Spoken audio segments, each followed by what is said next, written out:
Bonjour Renaud Dutreil, merci beaucoup d'être notre invité. Vous êtes ancien ministre des PME, ancien ministre de la fonction publique et vous êtes l'auteur du pacte Dutreil. C'était en 2003 une niche fiscale qui allège la fiscalité lors de la transmission familiale d'entreprises, niche qui fait beaucoup parler d'elle. Aujourd'hui, lors des débats budgétaires à l'Assemblée nationale, d'abord, quel était votre objectif en créant cette niche ? Alors d'abord, ça n'est pas une niche. Une niche, c'est fait pour les chiens, c'est pas fait pour développer l'économie. C'est un dispositif qui permet de maintenir une souveraineté économique en France avec des entreprises familiales qui restent ancrées dans les territoires comme des arbres qui ont des racines. Les racines, ce sont les familles. Quand on enlève les familles des entreprises, notamment les ETI, les entreprises d'une certaine taille, ou les très grandes entreprises, celles du CAC 40, elles deviennent mobiles. Et les actifs, que ce soit des actifs humains ou des actifs immatériels ou matériels, peuvent se déplacer dans le monde.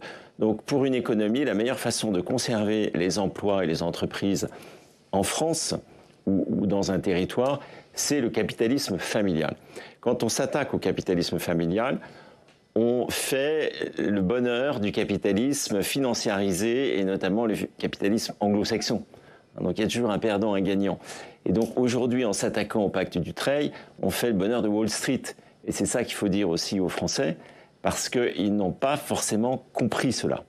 Nous avons besoin d'entreprises familiales, c'est la meilleure garantie pour nos emplois et aussi pour la matière fiscale qui est engendrée dans notre pays. Mais est-ce que vous, un peu plus de 20 ans après, vous pensez que votre pacte a atteint ses objectifs ? Alors, il suffit de regarder les chiffres.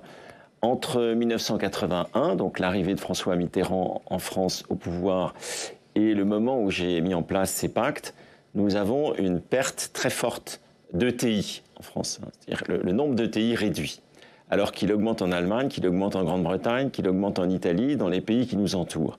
Or, les entreprises de taille intermédiaire, c'est la colonne vertébrale de notre économie. Ce qu'on appelle en Allemagne le Mittelstand, qui est tellement sacré qu'en Allemagne, il y a un consensus pour le protéger. Bon, en France, ça n'était pas le cas à cette époque. J'ai mis en place ce dispositif et depuis, le nombre d'ETI a commencé à progresser avec des créations d'emplois et aussi avec la défense du modèle industriel français, qui a été évidemment très secoué, mais qui reste un des atouts de notre pays. Donc il suffit de regarder les chiffres pour se convaincre que les pactes Dutreil ont été efficaces. Après, l'État n'a pas de statistiques sur les entreprises familiales. Donc il est aujourd'hui incapable d'analyser de façon scientifique l'effet qu'ont eu les pactes Dutreil sur des catégories d'entreprises. Parce qu'il faut un modèle statistique pour ça. L'INSEE ne sait pas catégoriser les entreprises familiales par rapport aux entreprises non familiales. Donc quand la Cour des comptes sort un rapport, c'est un rapport idéologique, c'est un rapport socialiste, mais ça n'est pas un rapport d'une institution de la République. Donc pour vous, c'est pas factuel, parce que juste la Cour des comptes, alors c'est selon Le Monde, puisque le rapport, il n'a pas encore été rendu public, dit que votre pacte aurait engendré un manque à gagner pour l'État de 5,5 milliards de recettes fiscales en 2024. Vous contestez ces chiffres ? Pas du tout. Mais c'est chaque année. Le coût fiscal est chaque année. Or, quand vous maintenez une entreprise en France, il faut regarder l'effet positif que ça crée sur 20-25 années. C'est-à-dire, dire ça coûte 5 ou 10 ou 15 ou 20 milliards en 2025 n'a pas de sens. Ce qu'il faut regarder, c'est ce que ça rapporte à la France sur les 20 prochaines années, par rapport à une entreprise qui aurait été rachetée par des Allemands, des Japonais ou des Américains et qui serait partie. Vous prenez le secteur de la maroquinerie. Aujourd'hui, la maroquinerie, c'est des milliers d'emplois industriels. Le Portugal a une activité de maroquinerie qui est extrêmement performante, avec des coûts du travail qui sont 30% inférieurs. Si demain, un des leaders de la maroquinerie française, je ne cite personne, est détenu par KKR, par exemple, un grand fonds de private equity américain, qu'est-ce qui se passe ? Ils vont délocaliser ces emplois industriels au Portugal pour gagner 30%. Ils vont faire ça parce que la France n'est pas leur préoccupation. Si en revanche, vous avez la famille Arnault, vous avez la famille Hermès, vous avez la famille Chanel qui sont attachés à la France, ils vont garder ces emplois en France. Donc aujourd'hui, c'est un enjeu stratégique. Ce n'est pas une niche, c'est un enjeu majeur pour notre pays. En fait, vous nous dites qu'il faut regarder plus les plus que regarder les moins. Non, il faut regarder les moins et les plus. Les moins, c'est effectivement un coût budgétaire, mais qui n'est pas très élevé par rapport à la taille du budget de la France. Mais sauf que dans son rapport, la Cour des comptes dit qu'il y a une efficience économique faible. tout en représentant un coût élevé pour les finances publiques. Elle ne le démontre pas, et d'ailleurs, elle n'est pas, c'est pas un reproche que je lui fais, mais elle n'est pas capable de le démontrer puisqu'elle est incapable, et personne n'est capable de le faire en France, aucune université n'est capable de le faire, d'analyser avec des données scientifiques, des chiffres, des données réelles, l'impact qu'ont les entreprises familiales sur nos territoires, sur notre emploi, sur l'innovation, sur la balance extérieure, sur la génération de matière fiscale. On ne sait pas aujourd'hui évaluer le capitalisme familial par rapport à d'autres formes de capitalisme, et notamment le capitalisme d'État, qui semble aujourd'hui revenir à la mode, porté par la gauche, et le capitalisme anglo-saxon financiarisé, qui est professionnalisé avec des asset managers, des private equiteurs, des gens dont le métier est d'être actionnaire. Hein, il y a 3 formes de capitalisme. Moi, je privilégie pour mon pays le capitalisme familial parce que c'est celui qui est le plus enraciné dans les territoires. Il suffit d'ailleurs de sortir de Paris et de voir à quel point une entreprise qui a 150 salariés dans une zone rurale crée du bienfait, du bonheur public. Hein. Et ça, donc évidemment, quand la Cour des comptes dit ne pas constater d'effet notable sur l'emploi, vous vous dites c'est pas forcément vrai. La Cour des comptes, d'abord, il suffit de regarder les recrutements à la Cour des comptes. Hein. C'est devenu en fait une officine du Parti socialiste. Donc, ça n'est plus une institution de la République. C'est un rapport factuel. Totalement politique, bien sûr. Bien sûr. Pour mettre à mal votre aucune valeur scientifique, aucune valeur économique. Normalement, mais quel est l'intérêt de la Cour des comptes, de remettre en cause votre pacte ? Comment ? Quel est l'intérêt de la Cour des comptes de remettre en cause votre pacte ? Idéologique. D'ailleurs, j'ai été auditionné par les gens qui ont fait ce rapport. Ils m'ont dit il faut rétablir la justice fiscale. C'est le même discours que celui du Parti socialiste. Et donc, il faut, après avoir redistribué les revenus, ce qu'on a fait énormément en France, hein, puisque la France est un pays qui redistribue énormément les revenus, on passe d'un écart de 1 à 24 avant redistribution à un écart de 1 à 3 après redistribution. Ils disent, bon, on a fait ce travail de redistribution, et maintenant, il faut le faire sur le patrimoine, sur le capital. Et donc, c'est une approche extrêmement idéologique, ça n'est pas une approche économique. Donc, je trouve ça très bien que des gens à la Cour des comptes aient une opinion politique à titre privé. Mais lorsqu'ils transmettent cette opinion privée dans leur travail d'auditeur à la Cour des comptes, je trouve ça tout à fait choquant.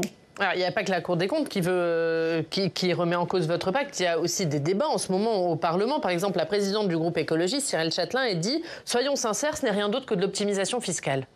Alors, c'est normal que la gauche veuille détruire l'économie française, puisque depuis à peu près 30 ans, c'est ce qu'elle fait chaque année au moment d'examen du budget. Donc, c'est pas étonnant. Vous avez aujourd'hui, à l'Assemblée nationale, des gens qui sont devenus clientélistes. Ils essayent de convaincre les Français que nous sommes dans un système injuste. Ils désignent 1800 personnes à la vindicte publique, considèrent que ce sont des ennemis publics, ce sont les méchants, et il faut les punir. Alors, ils veulent les punir avec la taxe Glucksmann, avec la réforme de la fiscalité sur la transmission du patrimoine, et ils pensent que ça va leur faire gagner des voix. En réalité, les Français sont beaucoup moins bêtes que ces gens ne le pensent. Les Français, ils savent qu'il faut des entreprises, et que les gens qui créent des très belles entreprises deviennent riches, parce que c'est la valeur de leur entreprise. Donc, dans un pays, plus vous avez d'entrepreneurs qui sont riches, ça veut dire plus vous avez d'entreprises qui ont été couronnées par le succès. C'est donc très très bon pour la France, en fait, d'avoir énormément de personnes riches. Il ne faut pas les considérer comme des ennemis du peuple. Ce sont des gens qui créent des emplois, qui créent de la richesse, et il vaut mieux qu'ils la créent en France qu'à l'étranger. Alors, aujourd'hui, on est dans un pays qui est devenu fou. Il faut bien je crois que chacun s'en rende compte. De l'extérieur, ce qui se passe à l'Assemblée nationale, c'est confondant. On a l'impression que c'est un asile de fous. Hein. Et donc, aujourd'hui, les gens sont très inquiets de voir notre démocratie dans les mains de gens qui ne s'intéressent pas aux réalités économiques. Mais il n'y a pas quand même des brèches à colmater dans votre pacte? Est-ce qu'il n'y a pas des abus? Par exemple, Serge Papin, qui lui, n'est pas pour le remettre en cause.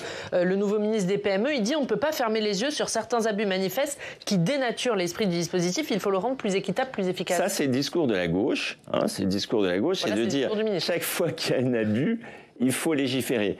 Il y a le juge, vous savez ce que c'est, le juge, la justice. Hein, et vous avez une notion qui est très importante, c'est l'abus de droit.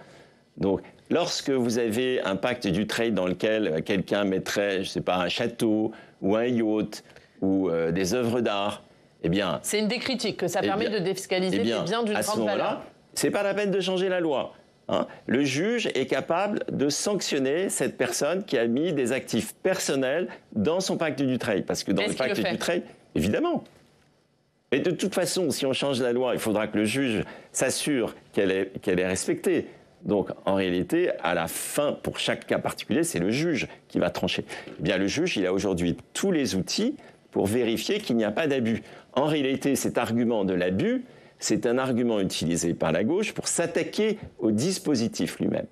Hein, c'est une façon de noyer son chien en l'accusant de la rage. C'est une technique bien connue. Autre modification que va imposer la gauche, c'est imposer aux bénéficiaires de s'engager à conserver les emplois pendant une durée minimale de 2 ans. Est-ce que ça, c'est une brèche à colmater pour vous? Ce n'est pas une question de brèche, c'est une question d'équilibre dans le système que j'ai créé en 2003. Est-ce que ça, vous y seriez favorable? L'objectif, c'était que les gens gardent leur titre en France. Hein. Et donc, je ne suis pas, moi, du tout opposé à un allongement de la durée de détention des titres. C'est une mesure qui pourrait tout à fait être acceptée et être utile. Ça, c'est une autre proposition du PS, de passer une proposition de 4 à 8 ans. Du Rassemblement national, du PS peut-être, d'autres également. Et moi-même, je l'ai formulé.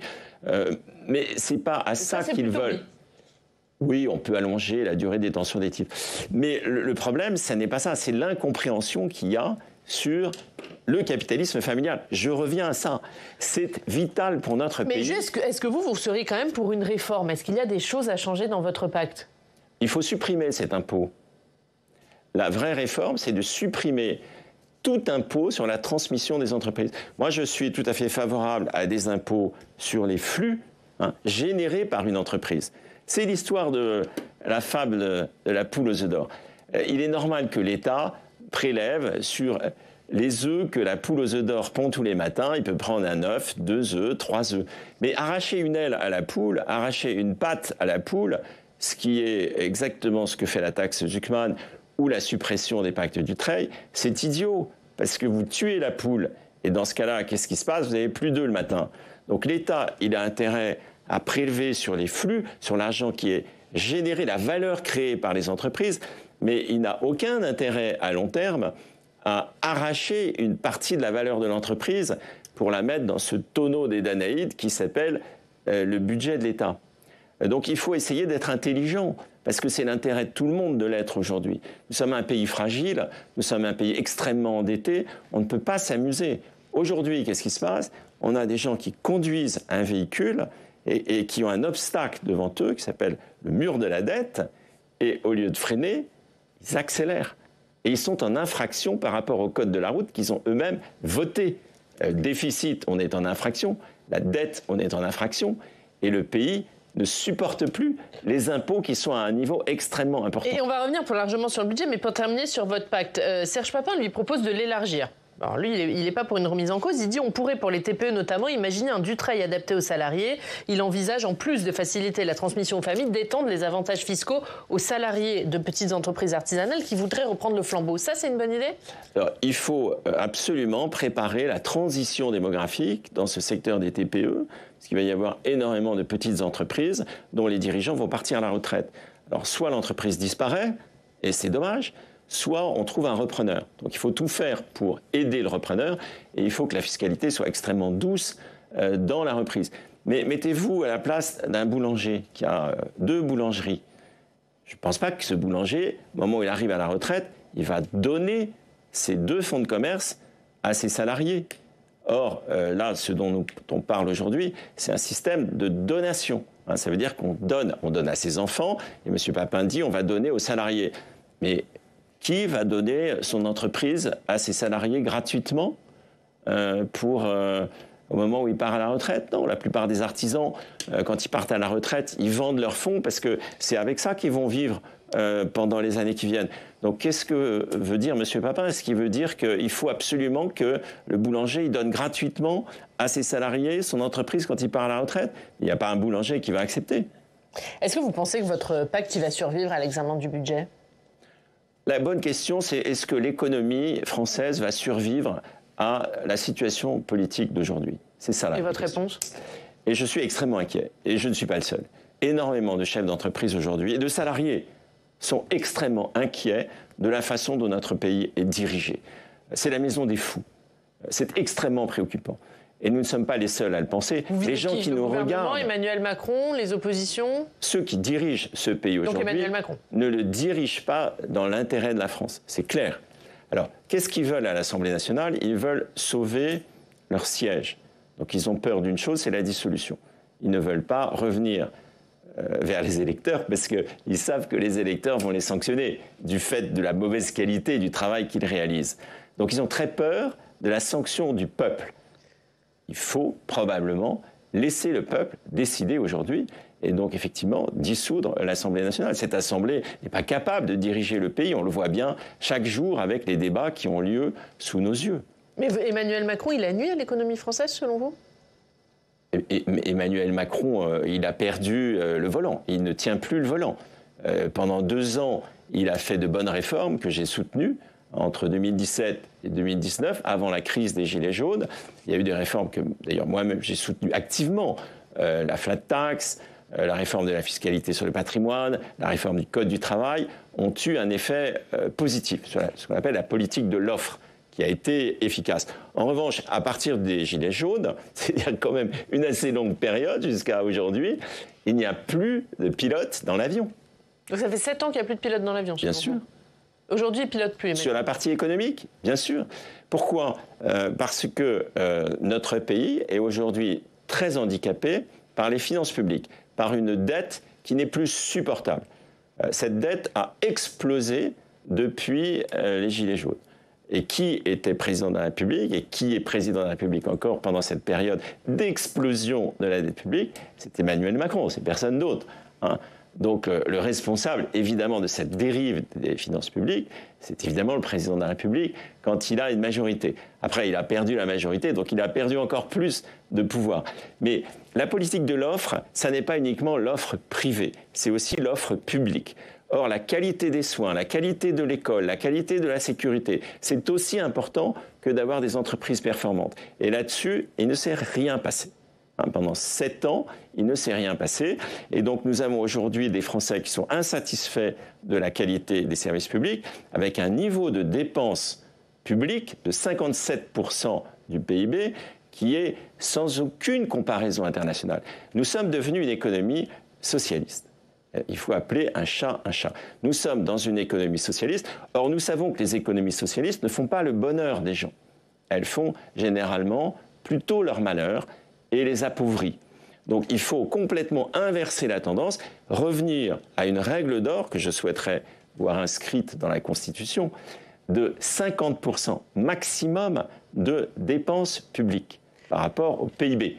Mais est-ce que le Parlement va suivre? Vous voyez aujourd'hui les débats budgétaires, il y a un objectif de 4,7% qui semble déjà difficile à atteindre et à mettre en œuvre. Et qui est ridicule. Et dans le monde des entreprises... Il faudrait plus que 4,7%. Dans le monde des entreprises, aucune entreprise ne fait un budget avec chaque année un déficit. Une entreprise, elle fait un budget équilibré. Normalement, on devrait avoir un budget équilibré. Beaucoup de pays autour de nous, qui sont passés par des périodes difficiles, font des budgets équilibrés. La France est le seul pays qui est incapable de le faire. Pourquoi? Parce que la France est le seul pays qui est incapable de réduire sa dépense publique par rapport aux recettes.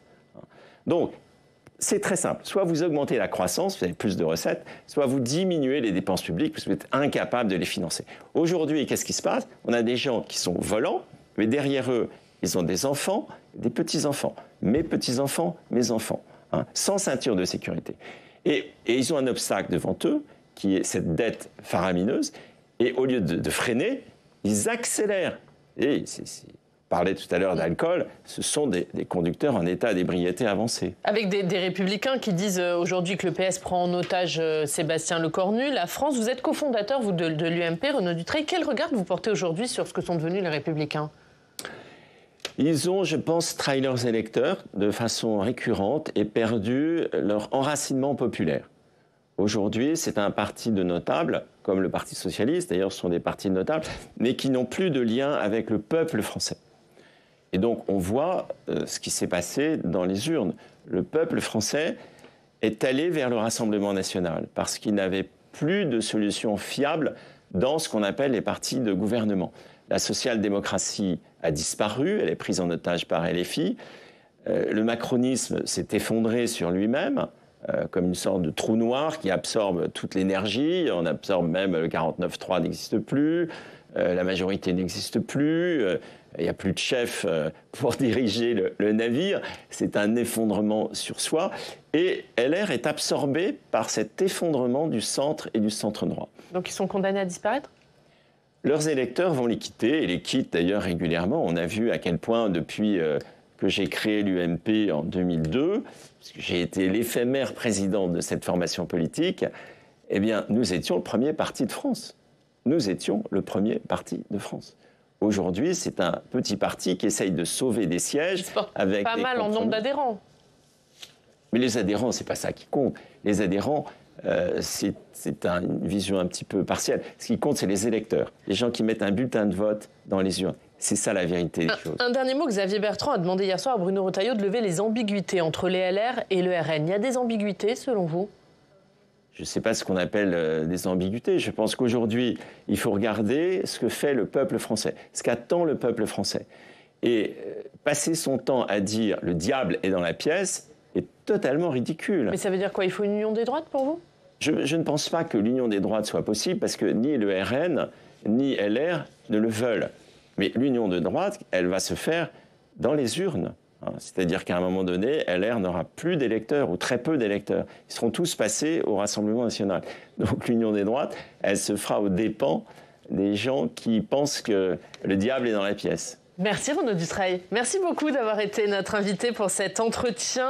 On passe tout de suite à ce qu'elle a une de nos régions.